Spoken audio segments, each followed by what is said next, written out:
Aim carrier institute Madurai சார்பாக உங்கள் அன்புடன் அழைக்கிறோம். ஆர்ஆர்பி ஜேஇ ஜூனியர் இன்ஜினியர் 2024, அதாவது பிஇ எனி டிகிரி முடித்தவங்க அல்லது டிப்ளமோ முடித்தவங்களுக்கு ஒரு அரிய வாய்ப்பு ரயில்வேல. ஏன்னா டோட்டலாக 8,000 போஸ்ட் இப்போது இட் மேபி இன்க்ரீஸ் பண்ணுறதுக்கு வாய்ப்பு இருக்குது. ஏன்னா வந்து லோக்கோ பைலட் 6,000 போஸ்ட் வச்சுருந்தாங்க, அப்புறம் 18,000 மாற்றினாங்க. அதுமாதிரி டெக்னீஷியனையும் கம்மியாக இருந்தது, இப்போ 8,000க்கு மேலே போஸ்ட்டு அறிவிச்சிருக்காங்க. அதிகமாக போஸ்ட் அறிவிச்சிருக்காங்க. இப்போ Jai 8,000 post it maybe increase ஆகிறதுக்கு வாய்ப்பு உண்டு. புரியுங்களா? அதனால பிஇ அல்லது டிப்ளமோ முடிச்சவங்களுக்கு ஒரு அரிய வாய்ப்பு அப்படின்னு சொல்லுவேன். ஸோ இதுக்கு லாஸ்ட் டேட்டு 29/8/2024, 29/8/2024 முடிய போகுது லாஸ்ட் டேட்டு. ஹரியப் வேகமாக நீங்கள் அப்ளை பண்ணுங்கள். அப்ளை பண்ணி முடிச்சுட்டு இம்மிடியாக படிக்கிறதுக்கு என்ன வழி அதையும் பார்க்கணும். ஸோ இதில் என்ன அப்படின்னா ஸ்டேஜ் 1 ஸ்டேஜ் 2 அதாவது 2 எக்ஸாம் இருக்குது. ப்ரிலிமினரி மெயின் மாதிரி வச்சுக்கங்களேன். Stage 1 exam, stage 2 exams 2 exam எழுதணும். அதில் ஃபஸ்ட்டு ஸ்டேஜ் எக்ஸாம் நீங்கள் குவாலிஃபை ஆகணும், நல்ல மார்க் எடுக்கணும் வச்சுக்கங்களேன். குவாலிஃபைன்னு நினைக்க வேணாம், நல்ல மார்க் எடுக்கணும் அந்த மாதிரி நினச்சிக்கோங்க. அப்போது இதில் என்னென்ன வரும் அப்படின்னு சொன்னால் maths 30 question, reasoning 25 question, GK 15 question, அதாவது ஜென்ரல் சயின்ஸ் ஸ்பெசிஃபிக்காக ஜென்ரல் சயின்ஸ் 30 கொஷினு. ஸோ டோட்டலாக 100 கொஷின் கேட்குறாங்க.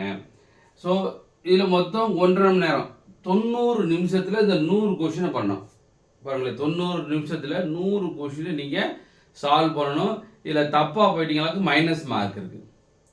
அப்போ ஃபஸ்ட்டு ஸ்டேஜ் எக்ஸாமில் நீங்கள் பாஸ் பண்ணால் தான் செகண்ட் ஸ்டேஜ் எக்ஸாமை நீங்கள் போக முடியும். அதெல்லாம் பார்த்துக்கணும். அப்போது நம்ம என்ன கான்சன்ட்ரேஷன் பண்ணணும்னா ஃபஸ்ட்டு ஸ்டேஜ் எக்ஸாமுக்கு தான் பார்க்கணும். சில பேர் என்ன நினைப்பானாக்க, செகண்ட் ஸ்டேஜுக்கு டேட்டா படிச்சிருவோம், டெக்னிக்கல் படிக்க ஆரம்பிச்சிருவோம், நம்மளுக்கு இதெல்லாம் ஈஸி தான் அப்படின்னு சொல்லி நிறையா பேர் என்ன செய்வாங்கன்னா டெக்னிக்கலுக்கு தான் நிறைய இம்பார்ட்டன்ஸ் கொடுப்பாங்க. இப்போ இம்மிடியட்டாக எடுத்தாலும் டெக்னிக்கல் போய், ஏன்னா டெக்னிக்கல் 100 கொஷின் இருக்குது. நம்ம 150க்கு 100 கொஷின் எடுத்தால் நமக்கு வேலை கிடைச்சிடும். இப்போலாம் என்ன செய்வாங்க, டெக்னிக்கலுக்கு இப்போயே ஸ்டார்ட் பண்ணுவாங்க.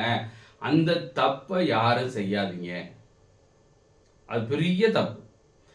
ஃபர்ஸ்ட் ஸ்டேஜ் எக்ஸாம் பாஸ் பண்ணாதான் நீங்கள் செகண்ட் ஸ்டேஜ் எழுத முடியும். அப்போது ஃபர்ஸ்ட் ஸ்டேஜ் எக்ஸாமுக்கு மோர் concentration then technical at present இப்போ நீங்கள் செய்யக்கூடிய வேலை. அப்போது ஃபர்ஸ்ட் ஸ்டேஜ் எக்ஸாம் தான் இம்மீடியட்டாக ஸ்டார்ட் பண்ணணும். ஏன்னா இதில் நீங்கள் குவாலிஃபை ஆகலை, இதில் நல்ல மார்க் எடுக்கல, இதில் போய் எழுதவே முடியாது. நீ இதில் படித்து எடுத்தாலும் டெக்னிக்கல் படிச்சு என்ன செய்ய போறீங்க? அந்த தப்பு நிறையா பேர் பண்ணிக்கிட்டு இருக்காங்க. அந்த தப்பு நீங்களும் பண்ணாதீங்க. அப்போ நம்ம என்ன செய்யணும், ஃபர்ஸ்ட் ஸ்டேஜ் எக்ஸாமு எழுதுறதுக்கு என்னென்ன தேவை? இப்போ மேத்ஸ் 30 கொஷின் இதுக்குள்ளே ரொம்ப ரொம்ப முக்கியமானது மேத்தமெட்டிக்ஸ். ரீசனிங் ஒரு 25, மொத்தம் 55 கொஷினும் மேத்ஸ் ரீசனிங் 55க்கு 55 அடிக்கிற மாதிரி தான் நீங்கள் படிக்கணும். இந்த மேத்ஸ்ன்றது ரொம்ப ஈஸியாக தான் கேட்பாங்க. தெரியாமல் ஒரு கொஷினை ஒரு 5 செகண்டில் 1 செகண்டில் இல்லை 10 செகண்டில் போடக்கூடிய சம்ஸை ஒவ்வொருத்தரும் என்ன செய்வாங்க, 2 நிமிஷம் 3 நிமிஷம் 4 நிமிஷம் போடுவாங்க. அப்போ நீங்கள் நம்பர் ஆஃப் டைமிங் இன்க்ரீஸ் ஆகும்போது நீங்கள் நிறையா கொஷின் அட்டன் பண்ண முடியாது. அப்போ நிறைய கொஷின் அட்டன் பண்ண முடியல, என்ன செய்ய முடியும், வேலை வாங்க முடியாது. அது கிளியர்? சில பேர் நிறைய கொஷின் அட்டன் பண்ணணும்னு நினச்சிட்டு என்ன செய்வாங்க, ஏபி ஏசி அப்படி டக்குன்னு போட்டு போவாங்க சொல்யூஷன் தெரியாமல். அப்போ மைனஸ் மார்க் ஆகி போகும். இப்போ மைனஸ் மார்க் என்ன செய்ய முடியும், கீழே இறங்கிற மார்க்கு, அப்போது பாஸ் பண்ண முடியாது. இந்த மாதிரி நிறையா டிஃபிகல்ட் இருக்குது. அப்போ ஈஸியாக இருந்தாலும் அது எப்படி ஈஸியாக அப்ரோச் பண்ணுறது, அது இருக்கிறது ரொம்ப முக்கியமானது. ஈஸியாக அப்ரோச்சிங் ட்ரிக்ஸ் கான்செப்டில் ஷார்ட்கட்டில் இந்த மாதிரி நீங்கள் அப்ரோச் பண்ணி நல்லா மார்க் ஸ்கோர் பண்ணுறதுக்கு ஷார்ட்கட்டில் படிச்சுட்டு ஃப்ராக்ஷன் ஆஃப் செகண்டில் நீங்கள் சால்வ் பண்ணால் தான் நீங்கள் ஜெயிக்க முடியும். அதற்காக நீங்கள் படிச்சாகணும், வேறு வழியே கிடையாது. அப்போ சிபிடி 1 தான் நீங்கள் ஃபஸ்ட்டு நீங்கள் படிக்க ஆரம்பிக்கணும். இதில் தரவு பண்ணிட்டீங்க, ஓகே ஐ ஆம் ரெடி, இப்போ கொடுத்தாலும் என்னால் இதை பாஸ் பண்ண முடியும்னு நினச்சா மட்டும்தான் அடுத்த செகண்ட் ஸ்டேஜுக்கு நீங்கள் ஸ்டார்ட் பண்ணணும். நான் ஃபுல் பிளேஜில் ஸ்டார்ட் பண்ணக்கூடாது. எக்ஸாம் எழுத முடிக்கிறதோட்டிக்கும் இதுதான் பார்த்துக்கிட்டு மேஜராக இதுதான் பார்க்கணும், இதை கொஞ்சம் மைனராக பார்த்துக்கலாம். எப்போது ஓரளவு நீங்கள் தெளிவாக நல்லா படிச்சுட்டு என்னால் இப்போ பாஸ் பண்ண முடியும் என்று ஒரு நிலைமை வரும்போது தான் செகண்ட் ஸ்டேஜுக்கு நீங்கள் டெக்னிக்கலாக எடுக்க ஸ்டார்ட் பண்ணணும். அதுவும் எக்ஸாம் இந்த சிபிடி எக்ஸாம் முடிகிற வரைக்கும் இதை லைட்டாக தான் வச்சுக்கணும். மேக்ஸிமம் டயத்தை நம்ம இதை யூஸ் பண்ணணும். இதை எக்ஸாம் எழுதி முடிச்சுட்டு தான் செகண்ட் ஸ்டேஜில் ஃபுல்ஃபில்டாக 100% இன்வால்மெண்ட் கொடுக்கணும். அது கிளியர். அதனால் படிக்கிறதவே நீங்கள் என்ன செய்யணும்னு சொன்னால் கொஞ்சம் ஒரு அனலைஸ் பண்ணி எதை எப்போ படிக்கிறது, அது ரொம்ப முக்கியம். எதை எப்போ படிக்கணும், ஒரு கொஷினே நீங்கள் எக்ஸாமில் போயிட்டீங்கன்னா எந்த கொஷினை நம்ம அட்டன் பண்ணால் ஈஸியாக அட்டன் பண்ண முடியும். ஒரு கொஷினுக்கு எல்லாத்துக்கும் ஒரு மார்க் தான் கொடுப்பாங்க. பெரிய பேராகிராஃபாக இருக்கும், அதுக்கும் ஒரு மார்க் தான். ஒரே லைன் இருக்குது, அது ஒரு மார்க் தான். எது ஈஸின்னு நீங்கள் பார்க்கணும். அப்போ அந்த மாதிரி ஈஸியான கொஷினாக நீங்கள் அட்டன் பண்ணா தான் நம்ம ஜெயிக்க முடியும். நம்மளுக்கு தேவைன்னா 100க்கு 100 கொஷின் அட்டன் பண்ணுமா, தேவையில்லை. 100க்கு 80லேருந்து 90க்குள்ளே உங்களுக்கு எது பிடிக்குதோ, 80 அடித்தாலும் சரி, 85 அடித்தாலும் சரி, 90 அடித்தாலும் சரி. ஆனால் கரெக்டாக பண்ணணும், மைனஸ் மார்க்காக இருக்கக்கூடாது. அப்போ நம்ம 100க்கு 100 கொஷின் அடிக்க வேண்டிய அவசியம் கிடையாது. குறிப்பிட்ட கொஷின் அடித்தா போதும். ஒரு 80க்கு மேலே 80 to 90க்குள்ளே நீங்கள் நல்ல கொஷினை மைனஸ் மார்க் இல்லாமல் தப்பு இல்லாமல் நீங்கள் சால்வ் பண்ணாலே உங்களுக்கு வாய்ப்பு உண்டு. அதனால் கொஷின்மே எப்படி அட்டன் பண்ணுறது, எந்த டயத்தில் எதை செய்யணும், அதில் இருக்கிறே முக்கியமான காம்படிட்டிவ் எக்ஸாம்லேயே என்னென்னா நிறைய பேர்த்துக்கு மேத்ஸ் தெரியும், ரீசனிங் தெரியும், ஜிகே தெரியும், எல்லாமே தெரியும். எக்ஸாமில் உட்காந்தா டைம் பத்து வர்றது, நல்ல கொஷின், எனக்கு ஈஸியான கொஷின் எனக்கு டைம் பத்தலை. காரணம் என்ன, கொஷின் செலெக்ஷன் ஆஃப் கொஸ்டின்ஸ் அதை நிறைய பேர் மிஸ் பண்ணுறது, ரொம்ப ரொம்ப மிஸ் பண்ணுறது. அதான் செலெக்ஷன் ஆஃப், உங்களுக்கு நல்லா தெரிஞ்சாலும் எந்த கொஷின் செலக்ட் பண்ணுறது, இந்த கொஷின்னா வேணாமா அடுத்த கொஷின் போகணும் அப்படி செலக்ட் பண்ண தெரியணும். அந்த தேர்ந்தெடுக்கக்கூடிய தன்மை தெரியணும். அப்போ எப்போ பண்ணிக்க முடியும், நீங்கள் படிக்கும்போதே அந்த தேர்ந்தெடுக்க தன்மை உங்களுக்கு வந்துடணும். அப்போ தான் ஜெயிக்க முடியும். ஸோ நீங்கள் ஃபஸ்ட்டு ஸ்டேஜ் எக்ஸாம் பாஸ் பண்ணாதே செகண்ட் ஸ்டேஜ் எக்ஸாம் போக முடியும். செகண்ட் ஸ்டேஜ் எக்ஸாமில் வந்து general awareness 15 question, physics and chemistry ஸ்பெசிஃபிக்காக physics and chemistry 15 question, computer 10 question, environment and pollution 10 question, technical 100 question. So technical 100 question மேஜராக இருக்குது second stage exam. மீதெல்லாம் 50 question இருக்குது. அப்போ மேஜர் 100 கொஷின்ஸ் அப்படின்னா நம்ம இங்கேயும் டெக்னிக்கலை அதிகமாக தான் நம்ம இம்பார்ட்டன்ஸ் கொடுக்கணும். இதையும் படிக்கணும், இதையும் விட்டுக்கூடாது. ஏன்னா சில பேர் என்ன செய்வாங்க, இந்த செகண்ட் ஸ்டேஜ் எக்ஸாமில் இது ஏதாச்சும் ஏபிசி அடிச்சு விட்டுருவோம் சொல்லிட்டு வெறும் டெக்னிக்கலாக 100க்கு 100% டெக்னிக்கல் மட்டும் படிக்கிறது, அதுவும் தப்பு. ஏன்னா எல்லாத்துக்கும் தான் அவங்க மார்க்கு, இதுலேயும் 50 மார்க் இருக்குது, இதில் 100 மார்க் இருக்குது, அவ்வளோ வித்தியாசம் 2 மடங்கு கூட இருக்க போகுது. அப்போ நீங்கள் என்ன செய்யணும்னா இந்த 50 கொஷினுக்குமே நீங்கள் படிக்கணும், இந்த டெக்னிக்கலுக்குமே படிக்கணும். அப்போ நீங்கள் ஒரு 3 மணி நேரம் ஒரு படிக்கிறீங்க அப்படின்னா 2 மணி நேரத்துக்கு டெக்னிக்கல், 1 hour அதை தான் டெக்னிக்கல், அந்த மாதிரி நம்ம பிரிச்சுக்கணும்.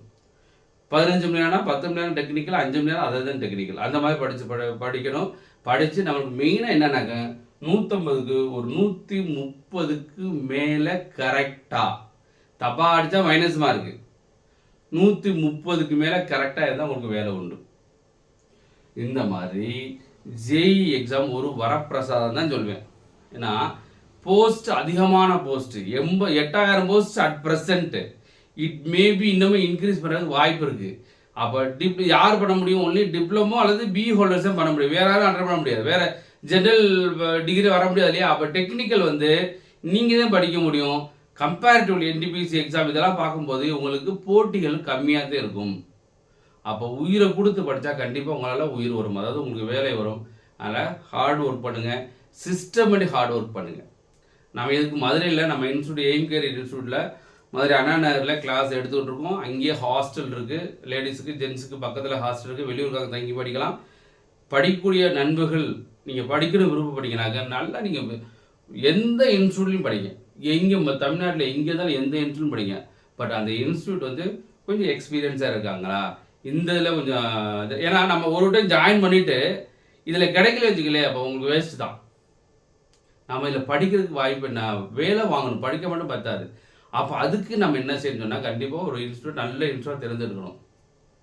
அதுக்கு நாங்கள் என்ன செய்யறாங்க, நாங்கள் ரயில்வேலே ஒர்க் பண்ணிவிட்டு, நான் ஒரு 23 வருஷம் ரயில்வேல ஒர்க் பண்ணிவிட்டு இப்போ விஆர்எஸ் கொடுத்துட்டு ஃபுல் ஃப்ளெட்ஜாக பண்ணிக்கிட்டு இருக்கோம். ஸோ என்னோட வந்து ரயில்வேல ஒர்க் பண்ணி ரிட்டையர் ஆன நண்பர்களை வந்து நம்ம வேலையை கிளாஸ் எடுத்துக்கிறாங்க. ஆனால் ரயில்வேக்கு வந்து எக்ஸ்பீரியன்ஸ்டு பர்சன்ஸ் இங்கே இருக்கும். டெக்னிக்கல் எடுக்கிறதுக்குமே எக்ஸ்பீரியன்ஸ், ஆல்ரெடி ரயில்வே ஒர்க் பண்ணவங்க நம்மகிட்ட இருக்காங்க, டெக்னிக்கல் எடுக்கிறவங்க இருக்காங்க. அதனால் நீங்கள் ஜெய் பண்ண ஜாயின் பண்ணக்கூடிய நண்பர்கள் இதுக்கெல்லாம் இமீடியட்டாக ஜாயின் பண்ணுங்கள். ஸோ அதர் தென் ரயில்வேஸ், எஸ்எஸ்சி, பேங்க்கு, சென்ட்ரல் கவர்மெண்ட்டுக்கு என்ன எக்ஸாம் இருக்கோ அது ஃபுல்லாக பண்ணுறோம். டிஎன்பிசி நம்ம எடுக்கலை, டிஎன்பிசி எக்ஸாம் நம்ம எடுக்கவே கிடையாது. இப்போ at present only central government exam class மட்டும் எடுத்துக்கிட்டோம். அதனால் ரயில்வே, எஸ்எஸ்சி, பேங்கிங் இதை எடுத்துக்கிட்டு இருக்கோம். ஜாயின் பண்ணக்கூடிய நண்பர்கள் இருந்தீங்கன்னாக்க இம்மிடியேட்டாக ஜாயின் பண்ணுங்கள். ஒவ்வொரு நாளும் உங்களுக்கு டைம் வேஸ்ட்டு தான். நீங்கள் யோசிங்க, ஜாயின் பண்ணணும் அப்படி யோசிங்க. ஜாயின் பண்ணணும் டிசைட் பண்ணிட்டீங்க அப்படின்னா அது வந்து டயத்தை வேஸ்ட் பண்ணாங்க. இம்மிடியேட்டாக ஜாயின் பண்ணுங்கள். நன்றி நண்பர்களே, வெற்றி நிச்சயம். இது வரைக்கும் நீங்கள் அப்ளை பண்ணாமல் இருந்தீங்கன்னாக்கா 29/8/24 லாஸ்ட் டேட் இமீடியட்டாக அப்ளை பண்ணுங்கள். நன்றி, வணக்கம், வெற்றி பெற வாழ்த்துக்கிறோம். நன்றி.